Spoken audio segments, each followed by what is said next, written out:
cette belle grande journée que nous voulons partager sur la signification de celui que nous venons de chanter, qui est le Messie, le Roi des rois, le Seigneur des seigneurs, et nous voulons lui donner toute la gloire qui lui revient, n'est-ce pas?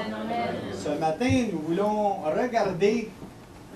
Premièrement, j'aimerais remercier le pasteur pour la confiance qu'il m'accorde de pouvoir me tenir ici en arrière et pour la confiance qu'il m'accorde, le pasteur et son épouse, et je tiens à les remercier profondément pour ça.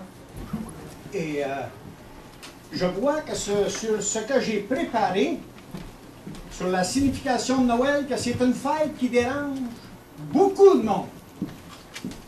Cette fête, elle dérange une bonne partie de la planète. Je regardais cette semaine les magasins, ça court à gauche et à droite et on se prépare pour cette grande fête. Qu'est-ce qu'il y a de si spécial dans cette fête? Mais si nous regardons le monde dans lequel on vit actuel, il est facile de comprendre que le monde aimerait extraire le nom de Noël pour l'associer à une fête comme les autres. Pourquoi? C'est simple, parce que le monde ne veut pas reconnaître réellement qui en est l'auteur. Extraire la naissance de Jésus revient à annuler le reste. Revient à annuler la mort de Christ. Si Jésus n'est pas venu au monde, ça annule le restant. Donc, mais pour certains, cette fête, c'est les cadeaux. Les belles préparations, c'est la nourriture, s'amuser un petit peu, prendre un petit verre, etc. Pour d'autres, c'est la tristesse. Vous avez des centres d'accueil, vous avez des maisons de chambre, vous avez des foyers de personnes âgées. Les gens se sentent seuls, se sentent désespérés dans des occasions spéciales comme celle-là. Les gens se sentent abandonnés de tous. Pour d'autres, c'est le chaos. 50% de la population vit avec des familles dysfonctionnelles.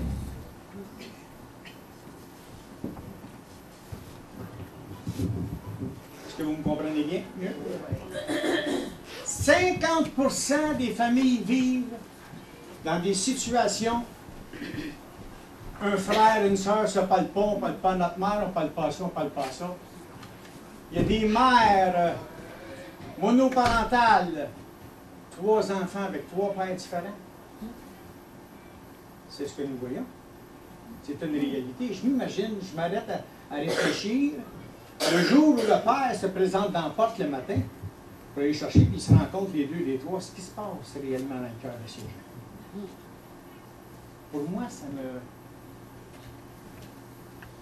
Je me demande ce que Dieu en pense réellement. Pour d'autres, c'est la richesse et la gloire. La richesse et la gloire, tout ce qu'il peut posséder, dont il leur manque une chose. Souvenez-vous de ce que Jésus a dit au jeune homme riche? Il te manque une chose. La chose la plus importante, c'est de rencontrer ce Messie, l'étoile du matin qui vient de naître, qui est pour naître. Et pour d'autres,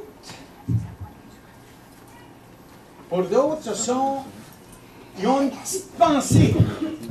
Il y a certaines personnes qui ont une petite pensée pour le petit Jésus qui vient de naître, et le 24 au soir, il va faire un tour à la messe. Lui, et dans ça, et voilà je pense que le petit Jésus va m'accorder une année de faveur par rapport à ce geste. Mais le message de Noël, ce n'est pas ça. Le message de Noël doit être centré sur la naissance de Jésus-Christ. Et rien d'autre. Et la vraie signification de Noël, c'est qu'un sauveur devait venir pour sauver l'humanité entière. Ça, c'est une bonne nouvelle. Dites avec moi que c'est une bonne nouvelle, sans ça, vous ne seriez pas ici ce matin. Et on voit clairement que ça faisait partie du plan merveilleux de Dieu. ça ne sera jamais une fête comme les autres. Jamais. Parce que cette célébration signifie la venue du Messie. Parce que nous réalisons qu'il est. Nous allons lire, nous allons commencer par regarder ce que le message va être centré en deux parties. La première va être centrée sur la naissance de Jésus. Et la deuxième partie va être centrée sur de quelle manière il a été accueilli et en quoi cela nous concerne, nous, ce matin. Tournez avec moi dans Matthieu, chapitre 1. Nous allons lire, je sais que vous connaissez ce récit, une bonne partie, mais toute Écriture est inspirée pour nous instruire, nous corriger et nous apprendre des choses qu'on ignore. Puis il y a des points cruciaux là-dedans, que beaucoup de gens ignorent. Et c'est pour ça que c'est important de réaliser les profondeurs de cette naissance. Ici, ça nous parle de la naissance de Jésus. Voici de quelle manière elle y va à partir du verset 18. Chapitre 1, Matthieu 1, chapitre 18. Voici de quelle manière elle y va la naissance de Jésus-Christ. Marie, sa mère, ayant été fiancée à Joseph, se trouvant enceinte par la vertu du Saint-Esprit, avant qu'ils eussent habité ensemble. Joseph, son époux, qui était un homme de bien, et qui ne voulait pas la diffamer, se proposa de rompre secrètement avec elle. Comme il y pensait, voici un ange du Seigneur lui apparut en songe, et dit, Joseph, fils de David, ne crains pas de prendre avec toi Marie, ta femme, car l'enfant qu'elle a conçu vient du Saint-Esprit. Elle enfantera un fils, et tu lui donneras le nom de Jésus. C'est lui qui sauvera son peuple de ses péchés. Tout cela arriva afin que s'accomplisse ce que le Seigneur avait accompli par le prophète. Voici la Vierge sera enceinte, elle enfantera un fils, et on lui donnera le nom d'Emmanuel, ce qui signifie Dieu avec nous. Joseph s'étant réveillé, fit ce que l'ange du Seigneur lui avait ordonné, et il prit sa femme avec lui, et elle ne la connut point jusqu'à ce qu'elle eût enfanté un fils auquel il donna le nom de Jésus. Par ce récit, nous voyons clairement que Joseph est troublé par cette naissance, à un tel point qu'il décide de rompre avec elle. Imaginez-vous que votre bien-aimé se réveille enceinte, puis vous n'avez eu pas contact avec. Vous allez sûrement être troublé aux autres lettres, hein?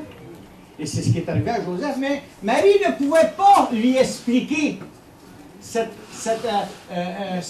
événement, parce que ce sont des choses qu'elle gardait dans son cœur pour commencer, la parole de Dieu nous dit, et qu'elle ne pouvait pas expliquer à Joseph ce qui arrivait. Elle ne pouvait pas comprendre elle-même. Et Joseph est en train de réfléchir à cette situation-là, et tandis qu'il s'endort, ou qui est en train, le Seigneur lui envoie un ange en songe. Combien savent que le Seigneur ne laisse jamais ses enfants troublés lorsqu'il se sert de quelqu'un? Il envoie toujours quelqu'un pour intervenir, pour nous démontrer, ce qu'il veut accomplir face à nous. Remarquez bien l'ange, de quelle manière qu'il l'accueille. Joseph, il commence comme ceci. Fils de David, pourquoi il l'appelle fils de David? Il veut lui rappeler là, sa descendance. Et là, il veut lui rappeler qu'il est un enfant de Dieu, où ce qu'il vient là. Parce que Joseph, il est couché, puis il peut pas, il est en train de réfléchir sur quelque chose. Puis là, Joseph se fait réveiller fils de David. Souvent, savez-vous pourquoi l'ange lui a rappelé fils de David? Parce que souvent, nous autres, quand l'Esprit de Dieu essaie de nous parler, est-ce que c'est moi, est-ce que c'est l'Esprit de Dieu? Là, il est rappelé que c'est le fils de David. Whoop! Là, Joseph, on voit qu'il prend de l'assurance, il commence à prendre de l'assurance, puis là, il lui dit, Joseph, fils de David, ne crains pas de prendre avec toi Marie, ta femme, car l'enfant qu'elle a conçu vient du Saint-Esprit, elle enfantera un fils, et tu lui donneras le nom de Jésus. Un autre point ici. Qui d'entre vous a décidé, quel voisin a décidé d'appeler votre enfant par son nom? C'est pas Joseph. Tu lui donneras le nom. C'est pas Joseph qui a décidé d'appeler Jésus, Jésus. Non, non, non. C'est l'ange lui-même. Ça faisait partie du plan de Dieu qu'il porte ce nom. Oups, ça change un petit peu là. Voyez-vous? là, mon Joseph commence à être rassuré, et là, il dit, il met le paquet. C'est lui qui sauvera son peuple de ses péchés. Ah, quelle bonne nouvelle!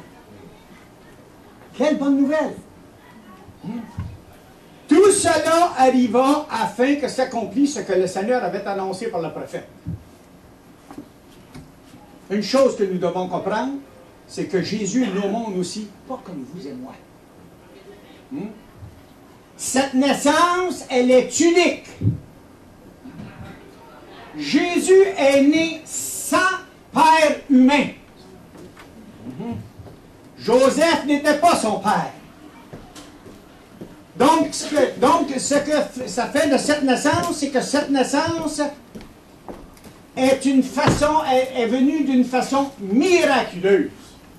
Et rien d'autre que ça. Mais nous voyons que ça faisait partie du plan de Dieu.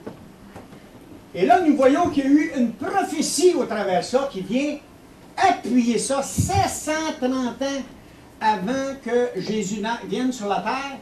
Isaïe a eu une prophétie, mais nous allons en revenir, ça ne sera pas bien long sur là-dessus. Et là, nous voyons que la prophétie s'accomplit. Et là, nous voyons aussi que Joseph, s'étant réveillé, fit exactement ce que l'ange lui a accordé. Et il a pris, nous savons le reste de l'histoire, que Joseph a pris, parce que nous savons que Hérode, on va le lire, on s'en vient bien. Ça, c'est la première partie du message. Dans la deuxième partie, nous allons lire à cette heure, chapitre 2, versets 1 à 12, pour bien comprendre. Je sais que vous saviez très bien c'est quoi, vous allez mieux vous situer, là, je m'en viens là, dans quelque chose de meilleur. Okay? Nous voyons la visite des mages. Ça nous dit que Jésus étant né à Bethléem en Judée, au temps du roi Hérode, voici des mages d'Orient arrivèrent à Jérusalem et dirent, où est le roi des Juifs qui vient de l'air? Car nous avons vu son étoile en Orient et nous sommes venus pour l'adorer. Le roi Hérode, ayant appris cela, fut troublé. Et toute Jérusalem avec lui. C'est spécial cette naissance. On a troublé pas juste aujourd'hui que les gens sont troublés, même à son époque. Les gens étaient troublés par cette naissance. Il assembla tous les principaux sacrificateurs et les scribes du peuple, et il s'informa auprès d'eux où devait naître le Christ. Ils lui dirent à Bethléem en Judée, car voici ce qui a été écrit par le prophète. Et toi, Bethléem, terre de Juda, tu n'es certainement pas la moindre entre les principales villes de Juda, car de toi sortira un chef qui paîtra Israël, mon peuple. Alors, Hérode fit appeler en secret les mages et s'inquiéta soigneusement auprès d'eux depuis combien de temps que l'étoile brillait, puis il les envoya à Bethléem en disant, allez et prenez des informations exactes sur le petit enfant. Quand vous l'aurez trouvé, faites-le moi savoir afin que j'aille moi aussi l'adorer. Après avoir entendu le roi, ils partirent et voici l'étoile qu'il avait vue en Orient marchait devant eux jusqu'à ce que s'étant arrivé au-dessus du lieu où était le petit enfant, et elle s'arrêta. Quand ils aperçurent l'étoile, ils furent saisis d'une très grande joie et l'entrèrent dans la maison, virent le petit enfant avec Marie, sa mère, se prosternèrent et l'adorèrent, et l'ouvrirent ensuite leur trésor, et lui offrirent en présent de l'or, de l'encens et de la myrrhe. Puis, divinement avertis en songe de ne pas retourner vers Hérode, ils regagnèrent leur pays par un autre chemin. Quelle belle fin de verset ici, hein? Tous ceux qui rencontrent Jésus prennent un autre chemin. Quand on découvre le Messie, on prend un autre chemin, une tournure, ça fait. Hein? C'est merveilleux, ça, hein? N'est-ce pas? Les mages sont des gens qu'à l'époque qui célébraient la nature. À cause de leur connaissance et de leur pouvoir, ils étaient souvent des conseillers des rois. Quand le roi avait un problème, ils les appelaient pour savoir s'ils pouvaient les conseiller. Et les mages venaient d'un petit village d'Orient qui était aujourd'hui qu'on appelle l'Iran. L'Iran. Et je prends cette phrase, il est possible qu'ils aient connu certaines prophéties de l'Ancien Testament. C'est très rare qu'on me prenne le nom possible, Mais par contre, je vais vous dire une chose, pourquoi que je le dis, parce que j'ai regardé certains commentaires et on voit qu'ils prennent le terme possible. Pour moi, je vois que c'est très, très, très clair que Dieu s'est servi d'eux, puisque l'étoile en Orient les avait informés de la naissance d'un roi qu'il était venu pour adorer. Et une chose est certaine, ça faisait partie du plan de Dieu. Mais on voit aussi que le roi et toute Jérusalem sont troublés par cette naissance. Pourquoi? Parce qu'Hérode était un ennemi des Juifs à cette époque-là. Et regardez bien le verset 6, qu'est-ce qu'il dit. « Et toi, Bethléem, terre de Juda, tu n'es certes pas la moindre entre les principales villes de Juda, car de toi sortira un chef qui paîtra Israël, mon peuple. » Ça y a fait peur. C'est cette prophétie-là qui lui a fait peur, parce que Hérode craignait pour sa position. Mais ça nous dit qu'après avoir entendu le roi, ils partirent et voici l'étoile qu'ils avaient vue en Orient marchait devant eux. On voit que l'étoile revient. Ils ont vu l'étoile en Orient. N'oubliez pas que les mages, ce sont des païens de l'époque. Mais Dieu se sert d'eux d'une façon miraculeuse. Il voit une étoile en Orient. Et pourquoi que Dieu s'est servi d'eux? Je ne pourrai pas vous l'expliquer. Pourquoi il s'est servi de moi? Expliquez-moi, on n'a pas d'explication. Hein? Une chose qu'on sait, quand Dieu a un plan pour quelque chose, il l'accomplit. Mais les mages, après avoir vu, après avoir entendu le roi, on voit qu'ils partent. Mais regardez bien, tournez avec moi dans Isaïe, vous allez comprendre. Isaïe 7, 14. Tout à l'heure, je vous ai parlé de la prophétie que je vous ai parlé. Et là, maintenant, nous allons regarder une prophétie dans Isaïe 7, 14. Regardez bien ça, ce que c'est que ça dit. J'aime le début de ce verset-là. Parce que ça dit...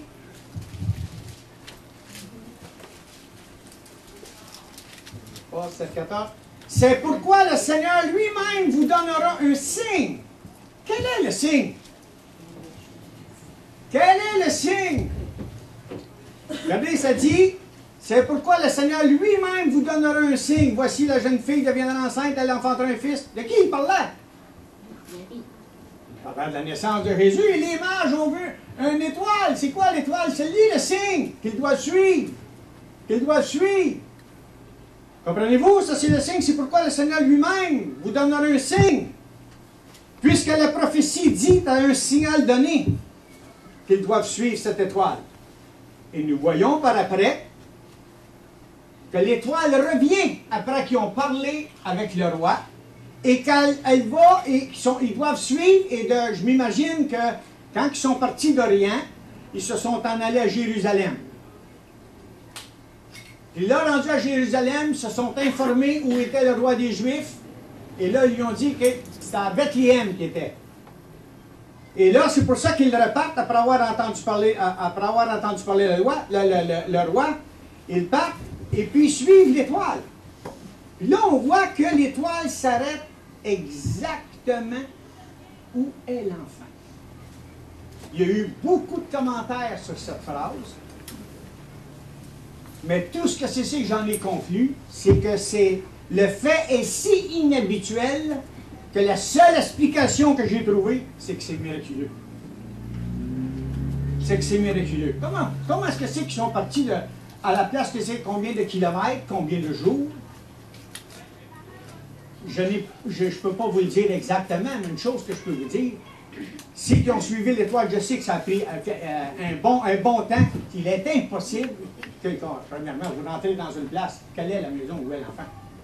Vous voyez bien qu'elle s'arrête direct où est la place. Mais ce n'est pas là-dessus que j'ai focalisé. Je voulais juste vous donner un aperçu de ce que la parole de Dieu nous enseigne, mais j'aime le verset 6. J'aime le verset 6. Le verset 10, c'est-à-dire, excusez. Ça dit que quand ils aperçurent l'étoile, ils furent saisis d'une grande joie. tous ceux qui rencontrent cette étoile ne peuvent faire autrement que d'être saisis d'une grande joie. Souvenez-vous le jour où vous avez découvert Jésus, vous étiez prêt à dire au monde entier qui il était. N'est-ce pas? Amen. Tous ceux qui saisissent qui est l'étoile, ce Jésus, n'oubliez pas, là. Après ça, il y a une autre belle petite prophétie qu'Isaïe a eue, tout de suite après, c'est-à-dire un enfant nous est né. Un enfant nous est donné, on l'appellera admirable. Qui est digne d'être appelé admirable ce matin? Cet enfant. Un enfant nous est né, un enfant nous est donné, on l'appellera. Qui est digne de pouvoir porter ce nom? Et je vais vous prouver, on va aller plus loin que ça. Après ça, ça continue, conseiller. Qui est digne de porter ce nom? Conseiller, on a besoin d'un conseil. Regardez bien la suivante. Il est appelé le Dieu puissant. C'est lui qui a transformé ma vie. C'est lui qui a transformé ma vie. La prochaine, c'est marqué le Père éternel. Il a toujours existé. C'est dur à saisir, hein? Il vient comme un enfant, puis il s'appelle le Père éternel. Il a toujours existé. C'est pour ça qu'il peut transformer votre vie. C'est pour ça qu'il est admirable. C'est pour ça qu'il est notre conseiller. C'est pour ça qu'il est appelé le prince de la paix. Dans Jean, il est dit, mes brebis entendent ma voix, elles me connaissent et elles me suivent. Pourquoi? Parce que ce conseiller est ressuscité. Il est vivant. C'est un Dieu tout-puissant. Il est celui qui pourvoira à tous vos besoins. Quand Jésus vient habiter dans une maison, les choses changent. Amen. Les choses changent parce que nous ne sommes pas comme le monde. Il désire guérir tous ceux et celles qui s'approchent de lui avec un cœur sincère, que ce soit physique ou spirituellement. Et pour ceux qui veulent avoir une espérance, il est appelé Père éternel. C'est pour ça, quand on réalise qui il est, le Père éternel, quand vous l'avez, vous n'avez pas peur de mourir demain. Vous en allez avec lui. Un père ne nous laisse pas orphelins, ne laisse pas ses enfants tout seuls. Si vous ne trouvez pas ça bon, moi je trouve ça bon. Il est appelé le prince de la paix. Personne ne peut fabriquer cette paix. Elle doit être reçue pour que nous la possédions. C'est pour ça que quelqu'un qui ne l'a pas reçu, il ne comprend pas. Il ne comprend pas. C'est quoi cette affaire-là? Mais quand nous faisons la découverte de qui est le petit Messie, qui est venu comme un petit Messie, puis qu'aujourd'hui il est grand, qu'il est assis à la droite de Dieu, que son nom est le roi des rois, il est digne de porter son nom ce matin. Il y a quelque chose de spécial dans cette fête, sûrement. Et je vais vous dire à ce qu'il y a de spécial dans cette fête.